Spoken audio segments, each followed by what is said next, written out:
killing the game hosting. How's everyone doing? Okay, cool, because I'm actually like super nervous. It's good that you guys are relaxed. But this is like a student showcase, right? There's like no judgment here, right? Like I can admit things here, right? I have to say something. Okay.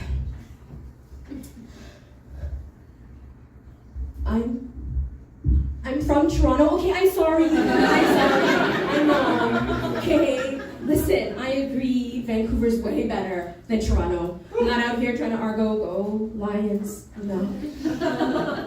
I've been out here for 6 years, and I've learned a lot of things in these 6 years. The first thing I learned is that Toronto slang is Vancouver literal. And that's like really important for someone from Toronto, right? Let me give you guys a few examples, okay? The first one is the word hike. Yeah, that means something very far away in Toronto, right? The next one is grind. We use that to say working really hard. Do you guys see where I'm going with this? Yeah. Okay. Cool. The next one is jungle. Jungle is a neighborhood in Toronto, right? That's like saying gas town, okay? So, if you need to go to work in Jungle, which is on the west end of the city, but you're like me and you live on the east end of the city, you might say something like, I'm grinding today, I gotta hike through the jungle, right? And so that doesn't translate the same when you're here.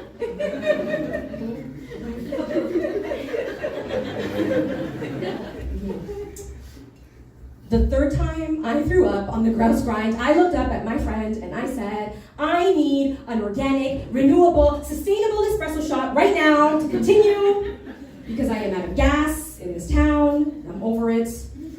Girl, don't make me ask twice. I'll yell at you.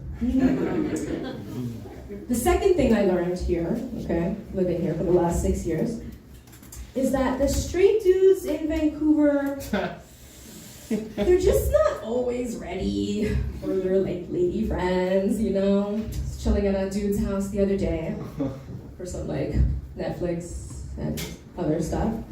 And just before the chill situation, you know, I thought to myself, like, let me just go make sure everything's good, you know, down there. So I excused myself like a little lady before the unladylike activities. I get to the bathroom, take off my pants, I pull down my pants, and I sit down, and I'm like, oh, fuck! He has no toilet paper, what the fuck? So I'm like, all right, that's cool, right? I'm just gonna tell him he can bring me like a napkin, a paper towel. He had none of those things, okay? But I liked him because he was quick on his feet. You wanna know what he brought me? A bounce dryer sheet.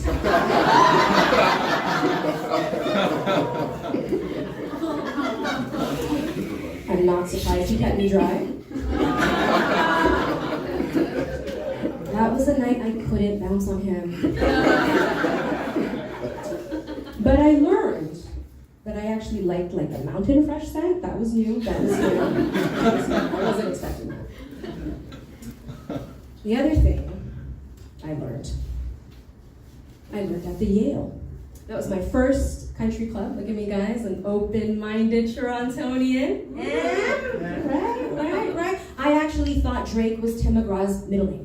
Didn't realize. At the Yale, I learned that cowboys, they're just like vegans. Hear me out. Now, they both have words for things that already exist, right? Like the cowboys, they have honky tonk for bar, right? The vegans, they've got tempeh for bacon. But the both of them, together, they both would rather save a horse and ride a cowboy. Now, before I was in Toronto, my family immigrated here from Nicaragua, which is a country in Central America.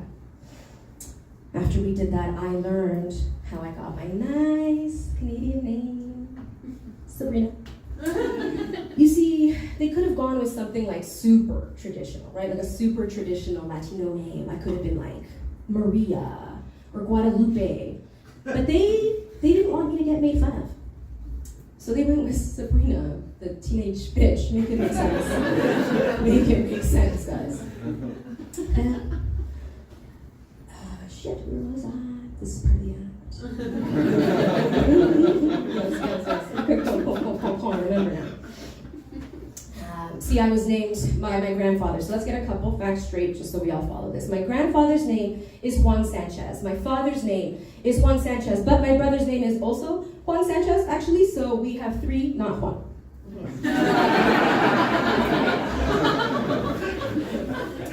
Now, like I said, I was named by my grandfather. So he's Juan Sanchez the Juanst.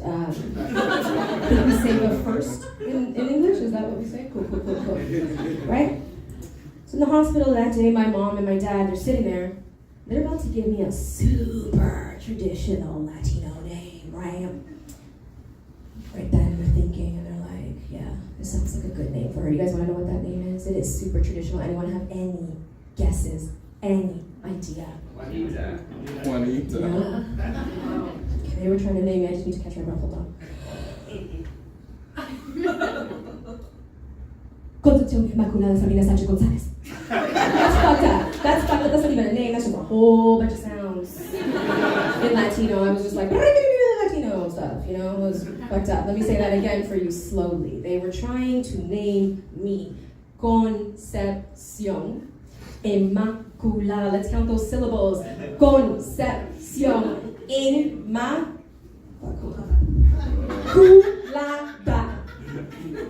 How the hell do they say that shit at Starbucks? But you see, Juan Sanchez the Juanst, he is one of swift action, so he stepped in at Juanst. He walks over to the nurse's office and impersonates my father. He says, yes, hello, hi, I am Juan II, Juan the Sequand, if you will, right? He says, I have a name for my daughter. So the nurse says, yeah, no problem, let's update the records. She starts flipping through these records, right? And of course, like, this is a developing country, so all our records are manual. They're on the same tinfoil that Chipotle uses to wrap the burritos. So it's like a big, thick-ass stack of just, like, so many Juans, like hundreds, thousands, like millions of Juans. It's just crazy. But eventually, she finds the right Juan. Now, whether it's the right Juan or the wrong Juan is not relevant at this point, right? Starts filling out the paperwork, and boom, boom, boom, signs on the dotted line, and that's when my name officially became Sabrina Juanita Sanchez. Guys, thank you so much.